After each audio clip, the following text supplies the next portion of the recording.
Est-ce qu'on peut juste lever nos mains et juste prier? Seigneur Jésus, merci parce qu'on n'a pas besoin d'entendre un nouveau sermon, on a besoin d'être touché à nouveau par toi. Et je prie, Saint-Esprit, que tu puisses venir, tu puisses souffler sur la parole de Dieu et que surtout tu puisses guérir les malades et qu'il y ait un temps d'impartition aujourd'hui. Je te dis merci pour tout ce qui a été fait. Merci Seigneur pour l'IMG, merci pour toutes ces guérisons, merci pour toutes ces âmes, merci pour toutes ces personnes qui ont été transformées. Merci pour toutes ces familles qui ont été chamboulées, Seigneur Jésus.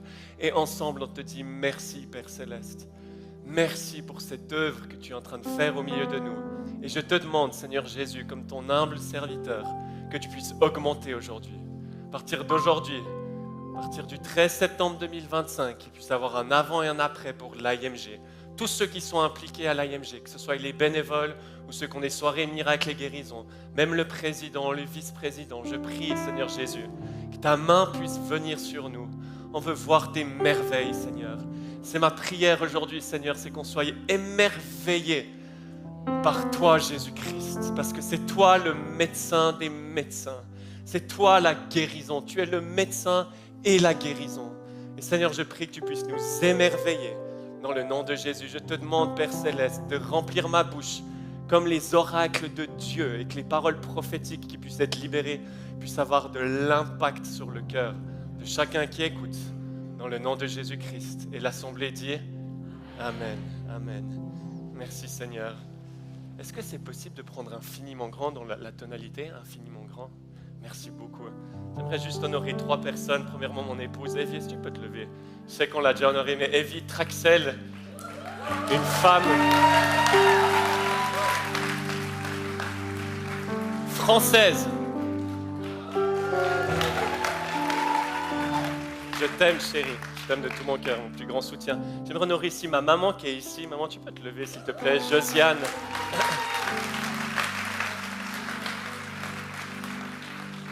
J'ai été élevé par une maman qui est passionnée par la santé et par un papa qui est passionné par la guérison. Je suis né dedans et j'aimerais honorer surtout mon papa. Je pense qu'on ne se rend pas compte du géant spirituel qui est au milieu de nous, du pionnier, du héros de la foi. Et je ne parle pas de mon papa Thérèse, je parle de Jean-Luc Traxel, qui est mon papa évidemment. J'aimerais vraiment t'honorer, papa. Merci. Je ne prends pas pour acquis l'estrade, vraiment pas. Merci Seigneur. Si on peut mettre le timer, moi j'ai vraiment besoin d'un timer, sinon je vais... Aide-moi Seigneur Jésus. J'aimerais juste vous partager quelques impressions prophétiques sur où le ministère de guérison est en train de se diriger. C'est ce que le Seigneur m'a mis à cœur, c'est vraiment donner une impulsion prophétique sur le ministère de guérison. Et peut-être après on priera pour des choses. Vous savez, ça c'est biblique. Quand Élisée prophétisait, quand il y avait un ménestrel qui jouait, Élisée, l'esprit de prophétie est tombé sur Élisée. Quand il touche le cœur de Dieu, Dieu agit avec sa main dans la foule. Ce n'est pas juste une ambiance, c'est biblique. Quand lui, il adore le Seigneur avec son instrument, le Seigneur accomplit sa parole par celui qui partage la parole. Premièrement, j'ai l'impression que le Saint-Esprit est en train de nous ramener au cœur de la guérison, qui est la flagellation de Christ, la couronne d'épines, les clous et la croix. Ce que Jérémie a partagé, je vais rebondir beaucoup de choses. C'est là qu'on voit que le Seigneur parle. La même chose. La motivation, écoutez-moi bien mes amis, vous qui priez pour les malades, la motivation de pourquoi nous prions pour les malades est en train d'être purifiée. Oui, c'est par compassion, oui, c'est parce que nous sommes plus que vainqueurs en lui. Mais l'essence même, écoutez-moi bien les amis, l'essence même de ce pourquoi nous prions pour les malades, c'est pour ne pas gaspiller une meurtrissure de Jésus. Est-ce que vous m'entendez? Est-ce que la prochaine fois qu'on prie pour un malade, et évidemment on aime quand on voit les malades guéris et qu'on les met sur les réseaux sociaux, mais la prochaine fois, regardons un malade et quand le Seigneur agit et guérit ce malade, c'est un trophée qu'on peut apporter pour la souffrance de Jésus-Christ. C'est ce que les Moraves disaient, que l'agneau puisse recevoir la récompense de ses souffrances. C'est ce que j'ai l'impression que le Saint-Esprit est en train de faire. Deuxièmement, je crois que c'est le temps que le corps de Christ dans son entièreté guérisse les malades. Que nos familles spirituelles soient des communautés de guérison. Que nos assemblées, nos maisons, nos églises deviennent des centres de guérison. Que la prière pour les souffrants ne soit pas réservée à une élite ou à une soirée spéciale, mais que tout le monde fasse le job et obéisse au commandement de Jésus-Christ. Qu'à chaque messe, qu'à chaque culte, les malades puissent recevoir la prière de guérison. Et c'est le moment, mes amis, Jérémie vous a équipés, c'est le moment de croire que chacun d'entre nous ici, nous avons un rôle et une responsabilité d'exercer le ministère de guérison. Un rôle et une responsabilité. Troisième des choses, bien que je crois que tout le monde doit guérir les malades, je suis persuadé que Dieu est en train de quand même lever des hommes et des femmes, des évêques, des pasteurs, des leaders, avec un réel don pour opérer les miracles, avec une onction de guérison forte et peut-être hors norme. Je comprends qu'on ne veut plus de superstars dans l'Église, on est d'accord, on ne veut plus de superstars. Mais néanmoins, les voix de Dieu sont immuables et il y aura toujours des pères et des mères dans l'Église. Et je crois que c'est le temps qu'il y ait des nouveaux Irénée de Lyon, des nouveaux Saint Patrick qui marchaient dans la guérison et le miraculeux, qui ont fait qu'une nation entière, l'Irlande, s'est tournée à Christ. Peut-être quelques-uns d'entre vous, vous avez cet appel de rentrer dans le miraculeux. Peut-être que je suis en train de regarder à des nouveaux A.A. Allen, à des nouveaux Oral Roberts et des nouveaux John G. Lake. Peut-être que le Seigneur est en train de t'appeler à être une nouvelle Dorothea Trudel, qui était une des mères de la guérison, qui était suisse, qui avait une telle onction de guérison qu'elle prenait les malades qui souffraient psychiquement et elle dormait avec eux. Et le lendemain matin, ils étaient complètement guéris. Le Seigneur est en train de lever des hommes et des femmes de Dieu avec une onction spécifique forte. Des nouvelles Maria Woodworth-Eder, des nouveaux Carrie Jude Montgomery et des nouvelles Catherine Kuhlman. Et qu'on soit honnête, les généraux qui marchent dans la guérison aujourd'hui, je pense à Carlos Anacondia, Bill Johnson, Randy Clark, Benny Hinn ou Heidi Baker, pour être honnête, je ne prédis pas leur mort, mais je dis juste qu'ils arrivent à leur dernier tour de piste. Et que c'est à nous, la nouvelle génération, à prendre le bâton de ce qu'ils ont payé un prix pour.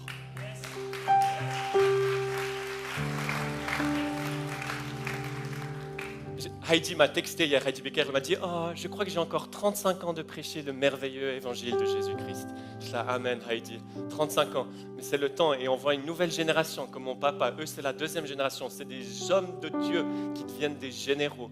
Je pense à un Michael Koulianos qui marche dans la guérison. Mais j'aimerais challenger les jeunes. Ne loupons pas ce que les anciennes générations ont payé un prix pour.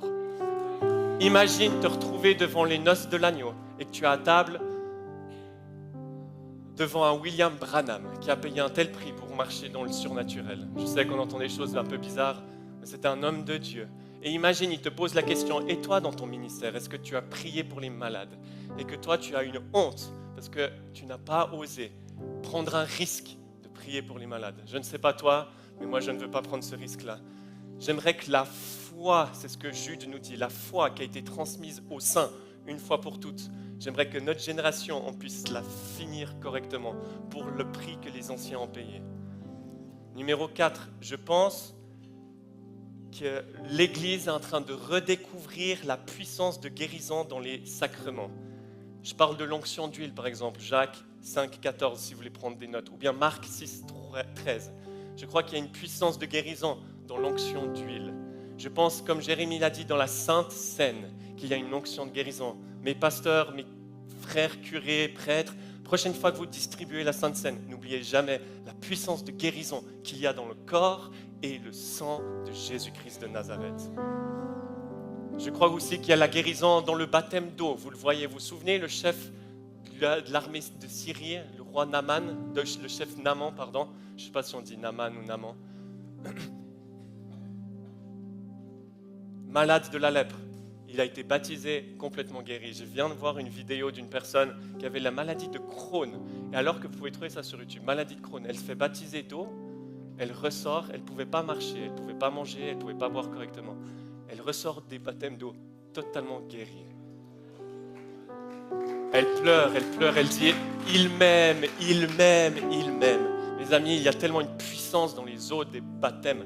Les eaux de baptême sont chargées par le Saint-Esprit. Les pères de l'Église disaient que c'est dans les eaux du baptême que le crocodile et les léviathans de l'ancien monde sont brisés. Et j'aimerais vous encourager, prochaine fois que vous allez baptiser quelqu'un par la grâce de Dieu, et si vous ne faites pas baptiser, vous n'êtes pas encore baptisé d'eau, faites-le. Je crois qu'il y a une puissance de guérison dans les eaux. La confession de péché également, qui est un sacrement. Je pense qu'il y a vraiment une clé là-dedans.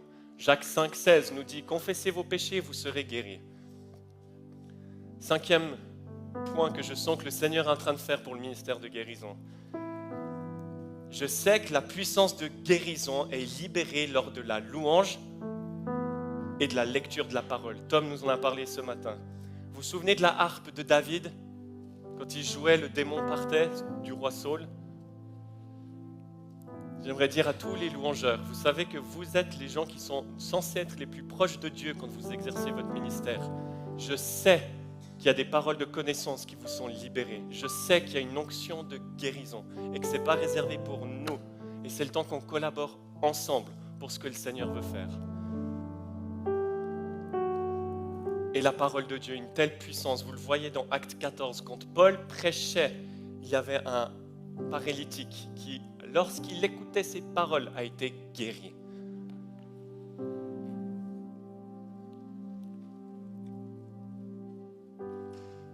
Je ne suis pas sûr qu'on comprenne la puissance de ce livre et quand ce livre est déclaré.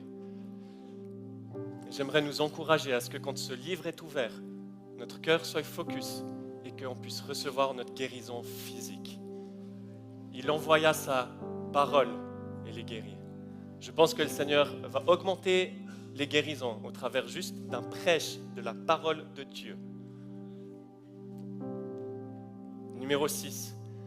Nous arrivons à la fin des temps et les actes surnaturels de Dieu vont devenir de plus en plus puissants. Je crois que de la même manière que mon papa a parlé, de la même manière que les ténèbres deviennent de plus en plus opaques et obscures, de la même manière la gloire de l'Éternel est en train de s'intensifier de plus en plus.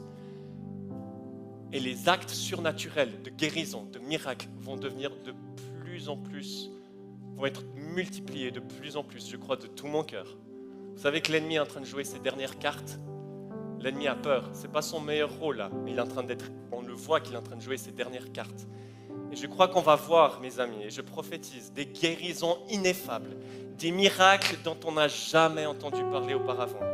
Je pense également qu'il y aura une meilleure collaboration avec les anges pour la guérison. Vous voulez des écritures? Jean 5, la piscine de Bethesda. Proverbe 13, 17 dit « Un messager fidèle apporte la guérison ». Peut-être que c'est les anges. Il y a un père de l'église de l'Argentine qui a parlé à Bill Johnson et il leur a dit « Vous savez, vous les Américains, vous êtes forts dans les dons de l'esprit, mais vous devez apprendre à collaborer avec les anges. » Chant le Seigneur. Je sais que ça donne l'opportunité pour certains d'entre nous d'être encore plus bizarres que nous sommes. Et ce n'est pas mon cœur, mais j'aimerais bien prendre le risque parce que peut-être un d'entre vous, vous allez réussir à collaborer avec les anges de guérison. Et vous savez quoi? La meilleure manière d'avoir des anges, c'est de tomber fou amoureux de l'échelle de Jacob, Jésus-Christ. La meilleure manière d'avoir des anges, l'activité angélique dans votre vie, c'est d'être fou amoureux du roi des anges. Commencez à adorer les anges, je vous assure que le roi des anges ne va pas venir dans vous. Et je vous assure que les anges vont partir. Mais je crois vraiment qu'il y a une nouvelle dimension de l'angélique et de la guérison angélique.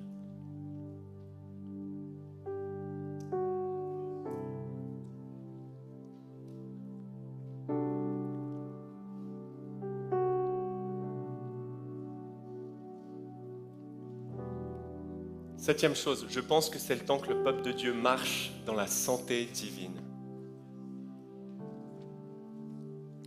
Les Israélites qui étaient sous une alliance inférieure, quand ils sont sortis d'Égypte, qui est une image du péché, quand ils sont sortis d'Égypte, ils étaient tous en bonne santé, personne n'était fragile et même leurs souliers n'étaient pas cassés.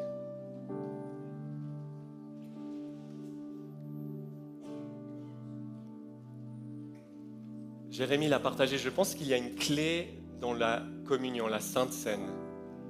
Je crois que c'est Benign qui a posé la question à Oral Roberts, je crois à Ralph Wilkerson, qui étaient des légendes dans la guérison. Et Benign, tout jeune, il leur a demandé c'est quoi le secret pour la santé divine? Est-ce que vous entendez ce sifflement? Est-ce que peut-être qu'on peut donner un micro, ça va être mieux peut-être.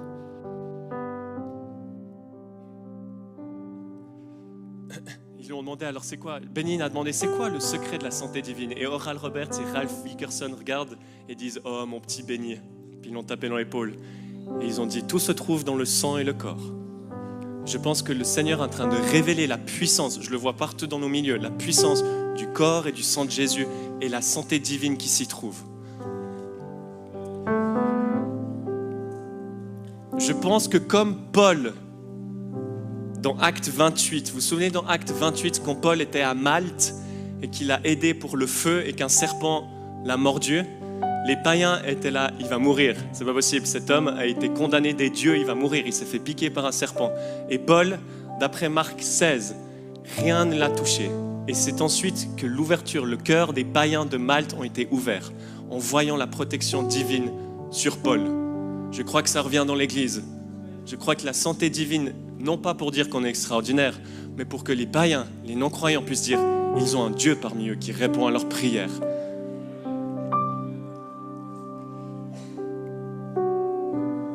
Je pense, au numéro 8, c'est mon avant-dernier point, je pense qu'il va y avoir des guérisons qui vont ouvrir des grandes portes efficaces pour l'annonce de l'Évangile. Des miracles pour sauver des villes entières.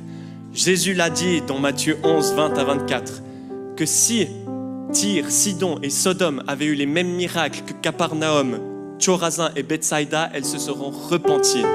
Le Seigneur Jésus nous donne une clé. Vous voulez voir la repentance de Marseille? Vous voulez voir la repentance de Paris? Vous voulez voir la repentance de Genève? Le miraculeux est la clé. Les guérisons sont la clé.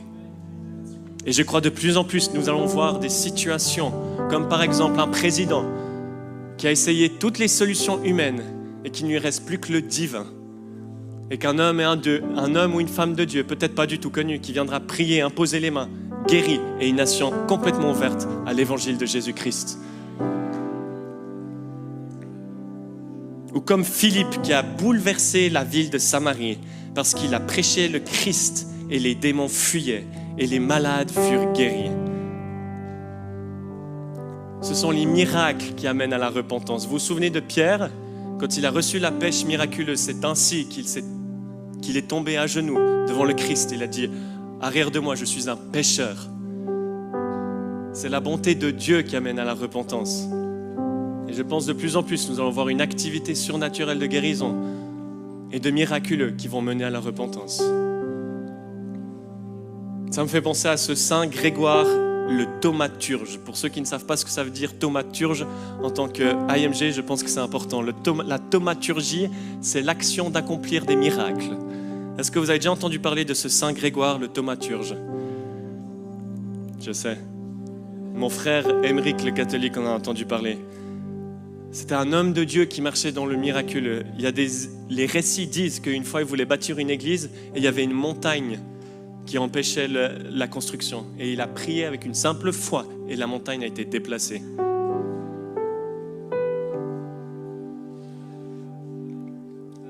À un moment donné, il y avait deux frères qui étaient en querelle parce qu'ils devaient se disputer le territoire d'un lac. Et ce saint Grégoire a juste prié le Seigneur de sécher le lac et le Seigneur l'a séché. Je dis ça pas pour juste faire que c'est extraordinaire. Voilà ce qu'est le récit de saint à la fin. Voilà ce qu'on dit de sa vie, de ce saint Grégoire. Le plus important dans ces miraculeux, et vous le savez que l'IMG c'est ça, c'est l'annonce de l'évangile. Et il est dit que dans la ville de Néo-Césarée, là où le saint est allé prêcher l'évangile, là où il a été évêque, que quand il est arrivé, il n'y avait que 17 chrétiens. Mais quand le saint est décédé, il n'y avait que 17 païens. Je pense que c'est le temps, mes amis. Pourquoi pas ton village, mon frère, ma sœur, qu'après toi, il n'y ait pas qu'un chrétien, mais qu'il n'y ait plus qu'un païen. Comment? Par le miraculeux du Seigneur Jésus-Christ. La dernière chose que je sens que le Seigneur est en train de faire, et c'est pour nous important, surtout dans ce ministère de guérison, c'est le temps de prêcher Jésus-Christ et Jésus-Christ crucifié. Pourquoi? Dans Apocalypse 22, il est écrit qu'il y a un arbre de vie dans la cité, dont les feuilles servent à la guérison des nations. J'aimerais te dire que cet arbre de vie est une personne, Jésus-Christ et Jésus-Christ crucifié. il n'y a qu'une seule solution, il n'y a qu'un seul remède pour les maladies et les maladies des nations. C'est la croix de Jésus-Christ.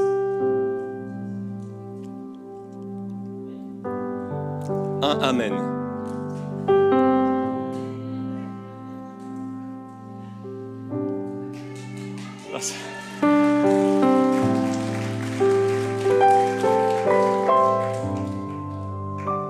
Et si on revenait aux bases et on prêche Jésus et Jésus-Christ crucifié et qu'on laisse le Saint-Esprit agir en priant pour les malades, je suis persuadé que nous allons voir une effusion de miracles et de guérisons comme nous n'avons jamais vu auparavant.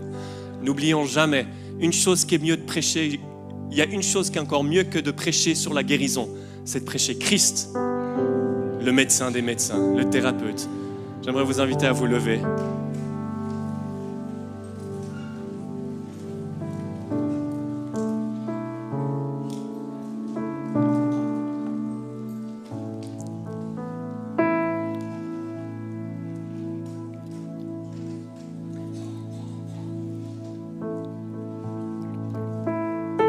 Viens, Saint-Esprit, je te remercie. Je prie que ces paroles prophétiques ne soient pas juste quelque chose de cool, mais qu'il y ait un vrai impact, Seigneur Jésus. Comme Jérémie, j'ai une foi pour le don d'impartition. Que chacun d'entre nous, et c'est ce que je demande, Père Céleste. Mais avant ça, avant de demander pour plus, j'aimerais prier pour un groupe de personnes. Si vous avez des troubles, depuis ce matin, le Seigneur est en train de me rappeler, si vous avez des troubles d'insomnie, vous avez des problèmes à vous endormir, à dormir correctement, je crois que le Seigneur Jésus-Christ va vous guérir maintenant. Si vous avez assez de courage, j'aimerais vous inviter, si c'est votre cas, à lever votre main. Vous qui êtes autour, gentiment, je vous invite à juste poser la main sur leur épaule et libérer la puissance de guérison. On a entendu beaucoup de théories, c'est le temps d'être pratique. Dans le nom de Jésus-Christ de Nazareth, j'ordonne à cette insomnie de cesser. Je brise, je lie l'esprit d'insomnie et je libère la paix de Christ pour que ce soir, vous puissiez dormir comme un bébé. Dans le nom de Jésus-Christ, tout ce qui est lié à des traumatismes, je viens dans le monde spirituel et je ferme ces portes par la lumière de Christ pour que tous ces traumatismes puissent être lavés par le précieux sang de Jésus et que la guérison dans votre sommeil puisse prendre place dans le nom de Jésus-Christ de Nazareth. Jésus a porté une couronne d'épines pour que vous puissiez avoir des pensées saines. Si vous avez des pensées de meurtre, des pensées impures, des pensées d'addiction sexuelle, dans le nom de Jésus-Christ, juste donnez votre addiction à Jésus. Le Seigneur est en train de délivrer, je ne pensais pas que ça allait dans ce tournant-là. Seigneur Jésus est en train de délivrer vos pensées. Dans le nom de Jésus, je brise esprit impur, je brise les addictions à la pornographie, je brise ces esprits qui tourmentent nos pensées et je rends libre chacun d'entre nous. Je libère la puissance de guérison. Corps de Christ, c'est le temps de libérer la puissance de guérison qui a été donnée à la croix de Jésus. Par les meurtrissures de Christ, soyez guéris. Il y a des bas de dos qui sont en train d'être guéris même. La gloire de Jésus est en train de venir. Ce n'est ni par force ni par puissance, mes amis. Certains d'entre vous, ça fait 20 ans que vous attendez votre miracle. Je suis là pour vous déclarer, maintenant est votre moment. Prenez votre miracle, la gloire de Jésus. Vous savez, quand la gloire de Jésus est là, les miracles explosent. Les miracles poussent comme des champignons et c'est ce qu'on est en train de vivre. Il y a la gloire de Jésus qui vient. Dans le nom de Jésus, j'ordonne à toute allergie, je brise toute allergie, je brise toute allergie au lactose, je brise toute allergie au gluten, je brise dans le nom de Jésus-Christ toute allergie, rhume de foin, je vous brise et je libère la puissance de Jésus-Christ de Nazareth. Si je peux inviter le groupe de louanges de venir. Oh, la gloire de Dieu est dans cet endroit. Merci Jésus, merci Seigneur. Vous qui toussez dans le nom de Jésus-Christ, j'ai compassion pour vous. Soyez guéris. Nouveau poumon, recevez un nouveau poumon dans le nom de Jésus. Merci Saint-Esprit. Merci Seigneur Jésus. Mes amis, est-ce qu'on peut commencer à prier en langue, juste commencer à bénir le Seigneur en priant en langue? Seigneur Jésus, j'ai essayé de faire le mieux que je pouvais. Je te dis merci pour ce qui est en train de se passer. Merci pour l'honneur. Merci Seigneur Jésus-Christ de Nazareth. Quelqu'un ici sur ma gauche, j'ai l'impression que vous allez être guéri de la mâchoire. Problème de la mâchoire gauche, sur la gauche. Recevez cette guérison dans le nom de Jésus-Christ. Toute douleur liée aux dents, toute douleur liée à la bouche, soyez guéris dans le nom de Jésus. Et mes amis, ce que nous allons faire, c'est que nous allons prendre ce bridge de infiniment grand. Nous allons louer le Seigneur Jésus.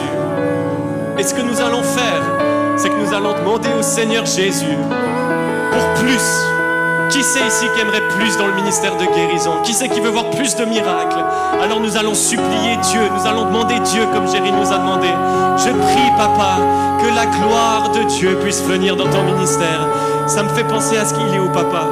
Comme Bénigne t'a prophétisé, que les miracles que tu vas voir, c'est des miracles ineffables, des miracles dont tu n'as jamais vu auparavant. Je prie, Seigneur, alors qu'il est en train de jeûner. Seigneur, je te demande, active encore plus le don de faire des miracles dans le nom de Jésus. Merci Seigneur. Merci Seigneur. Seigneur, notre cri, le cri de notre cœur, c'est plus. On veut la guérison, Seigneur. On veut la santé divine. Si vous voulez la santé divine, demandez, Jésus, donne-moi la santé divine. Merci Seigneur.